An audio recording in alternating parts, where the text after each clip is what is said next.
I heard his laugh first. It was strange because they buried King Razi long ago.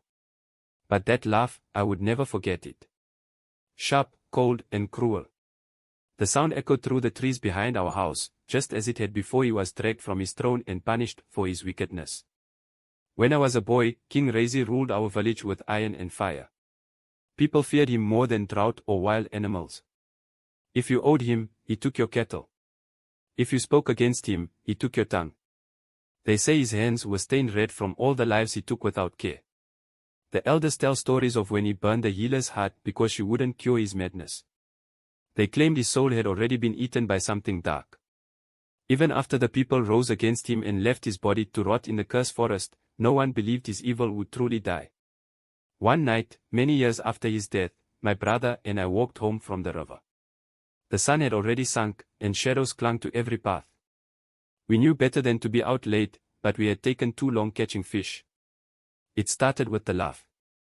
That cruel, echoing sound that made the hairs on my neck stand up. My brother froze, his bucket of fish dropping to the ground. "Do you hear that?" he whispered. I nodded. My mouth was too dry to speak. Then we saw him, or something that looked like him, standing between the trees. His face was pale like ash, and his eyes burned red like embers. He wore the same dark robe he had on the day they buried him, but it was torn and filthy. "You should not have come here," the voice hissed. It was deep, cold, and filled with anger. "The king still walks." My brother grabbed my arm, but my legs were like stone. "The thing, no," he stepped closer, dragging his feet on the dusty path. I could smell the burnt wood and ash that always clung to his skin, even in life. "The village will pay for what they did," he said.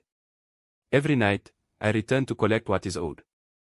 I finally found my feet and ran, dragging my brother behind me. We didn't stop until we reached the edge of the village. The elders say King Razi walks because his wickedness was too heavy for the earth to hold. They say his spirit is cursed to wander, seeking revenge on those who betrayed him. Some nights, even now, I hear that laugh in the distance. And I wonder if one day, King Razi will find what he's looking for, or if he'll never stop haunting us.